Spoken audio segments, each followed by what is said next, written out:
Alright, we haven't restarted anything here, but as we were talking, these values are probably diverged. So what we are going to do is we're going to close the game. So how are we going to prove that these values have diverged? What we're going to do is we're going to... Sorry, I have to adjust the headset here a little bit. What we're going to do is we're going to go back into the game, and we're going to find the same values that we've been finding. The karma value during character creation, and then the karma value that will be assigned to the player once we actually confirm the game. And then we're going to right-click on each address and say find out what writes to this address, and hopefully, if the theory holds, we should see we'll get two windows just like this. We should see that they are each populated by different instructions. That is uncommon. That's what I will say. Usually when you're messing around with a game like this, or I don't even want to say a game like this, but usually when you're messing around with a game, in general, there will be a single routine in memory that modifies values like karma. It won't be, split between routines that modify players' karma value once you're in game relative to, modifies the karma value when you're in the character creation menu. There'll just be one routine that is, its whole purpose in life is basically sub or subtract a value from the karma, and that's it. So we're done with that. That window is of no use to us anymore. New game, launch campaign. And by the way, that window was of no use to us because for the same reason that this address is of no use to us anymore. Because once you actually once you restart the process or whatever, you could keep the same code list and, go find out what writes to this address. I mean, you're out of your mind. And the reason why is because values, just like we've talked about, why do you need pointers? Well, it's because addresses change every time you restart the game. It's no different for instructions or the address of instructions or opcodes or whatever you want to say. They change every time you restart the game. So there needs to be a dynamic way to find those opcodes and instructions every time you restart the game or a new version is released or something like that. And the basic way that you do that with Cheat Engine is the exalted AOB scan. And that is something that are rapidly driving towards in sort of a haphazard fashion. Just we're plowing through this in a ridiculous way. And if you're watching this and saying I don't know where the hell you are, what you're talking about, that's certainly possible because I am just dying. I just like all I want to do is get into this in more detail, and I want to get to the point where we can just drive through the craziness, get into the center of the craziness, and then just sort of build out from the center a scaffolding of understanding and knowledge, so that we can say, well, what was crazy about this? Well, here's some knowledge, and maybe it's not so crazy anymore. And then what else is crazy? Well, here's some more knowledge, and then maybe it's a little less crazy. That's in the informal series. That is the tack that I'm taking. The formal series, I'm taking a much different approach. The approach in the formal series is just let's build as big a foundation as you can possibly imagine. Talk about every friggin' pedantic detail, no, but most of them. So again, we are driving, or I am making it a purpose to skip some of this stuff and get into the heart of what code injection is, and then move into AOB scan and things like that from the center, as I see it. So that being said, let's get back in here. It's not enough fooling around. Spend point. Manage code. It's managed code. Do you know if 34 even in memory? Who the hell knows? I don't really feel like dealing with that kind of discrepancy. So we're gonna spend the point. Go to first scan. Are we hooked up? We must be because it's scanning. 27. God, that's easy. Do that. Go to 100. No. Go to we'll go to 95. I want to keep these values in sync for now. 89, 89. All right. So, like we said, we're going to right click. We're going to go find out what writes to this address. We're going to right click on the second address and go to find out what writes to this address. So, one of these, I want to say it was the bottom one. Shit, it's too late to sort of mess around with it now. But Let's do that. Let's right click or just left click there. Do we get something on either one? We do. Is it the same? You can see right there. Let's bring this down a little bit. Bring this down a little bit. What a beautiful, beautiful thing that is. Bring up Cam Studio. Do we have some time to sort of exalt over how awesome this is? Yes, we do. All right. So why am I so excited? As you can tell, my voice is cracking. So we have zero. The instruction that was executed is move move ECX into the memory location of EAX plus A0. What do we have over here? We have move EAX into the memory location of ESI plus E0. That's awfully similar, but not exact. Do we care really, honestly, for the purposes of what we're trying to illustrate here, do we care that the instructions over here are the same or similar? No, we don't. The only thing that I care about for proving the point that I was trying to make in the previous video is video is that these instructions are at different addresses. So these are two different routines. So when we NOP'd this first one and then we decreased it,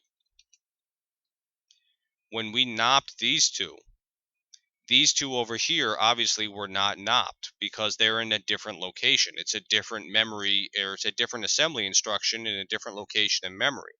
So in order to really keep these values in sync, and remember, when we went back and we were searching for the value again, when we decided to make a new character, we were only able to find one on a cursory examination.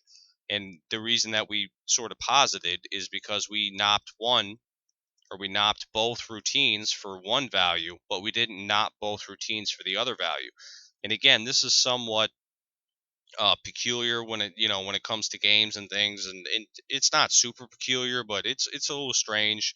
I would, if you had asked me before I had messed around with this, is it going to be 4 routines or 2 routines or 1 routine, I would have said 1 routine, because you can just add negative numbers onto values, and you can apply that same sort of basic arithmetic onto any number. But that being said, it's built on Mono and Unity and things like that. There's all kinds of crazy under the hood optimizations that go on, and that loading on demand and just in time compilation, all sorts of crazy crap.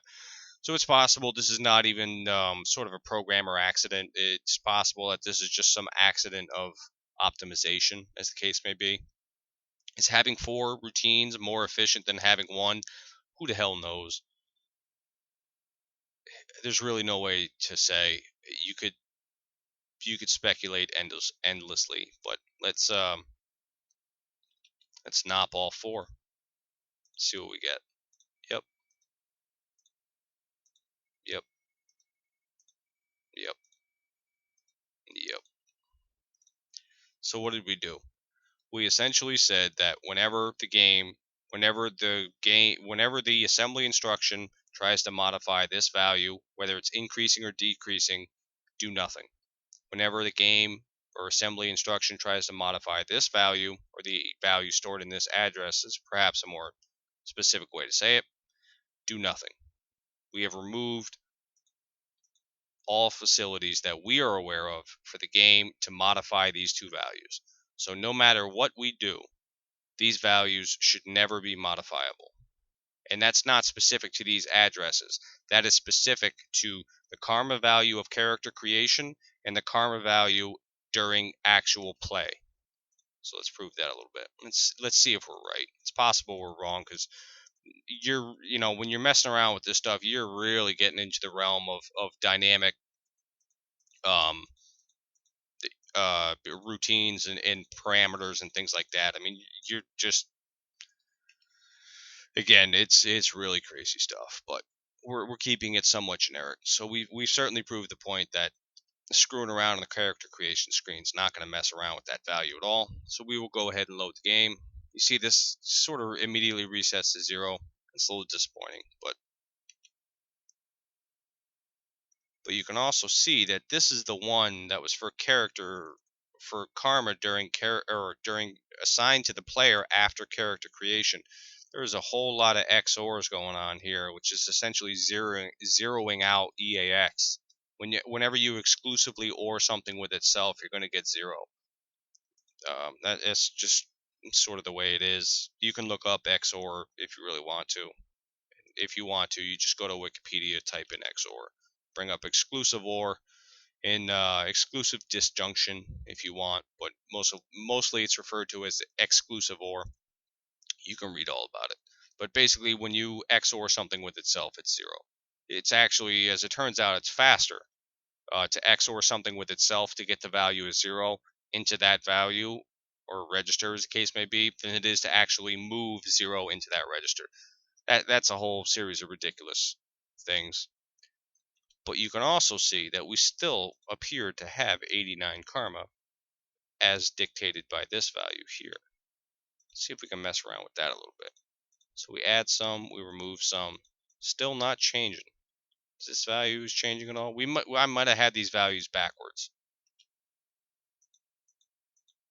So that is to say that this one over here may have been the value for character creation and or assigned to the player after character creation, and that this one may have been assigned to the player, or what was used during the character creation.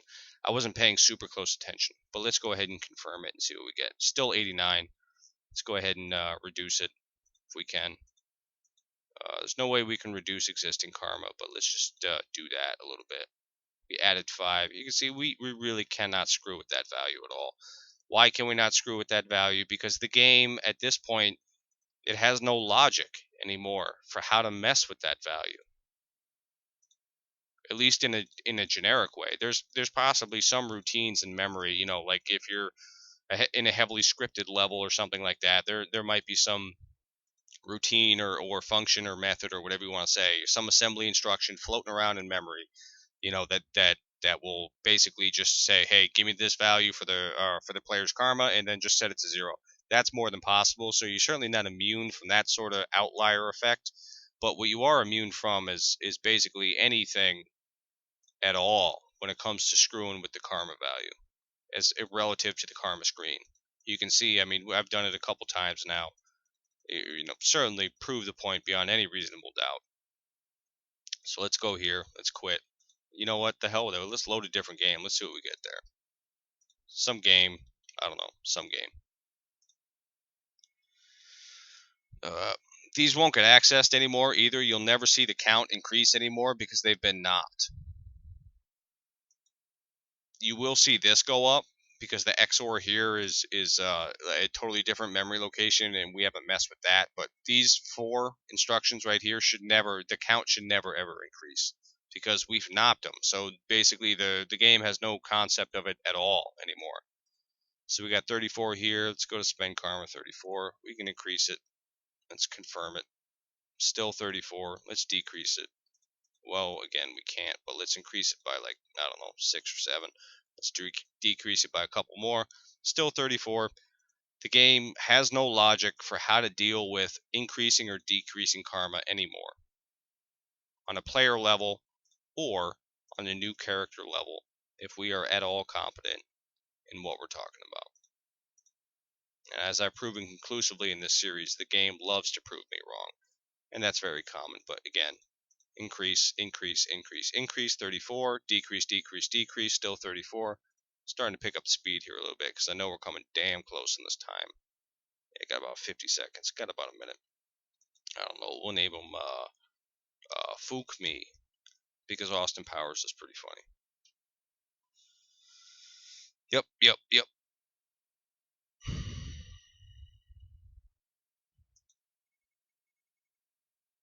Show me the money. 34 karma. It's pretty awesome. Won't change. Won't change. So there you go. Very simple, agnostic way to change values, whether you load, start a new game, or whatever. It will not persist when you restart the game because the instructions will obviously be loaded back into memory, and they'll be in a different memory location, similar to how addresses function the same way. But that's sort of a basic crash primer, or I don't want to say crash because I've said that a lot, but that's a basic primer on how to NOP instructions.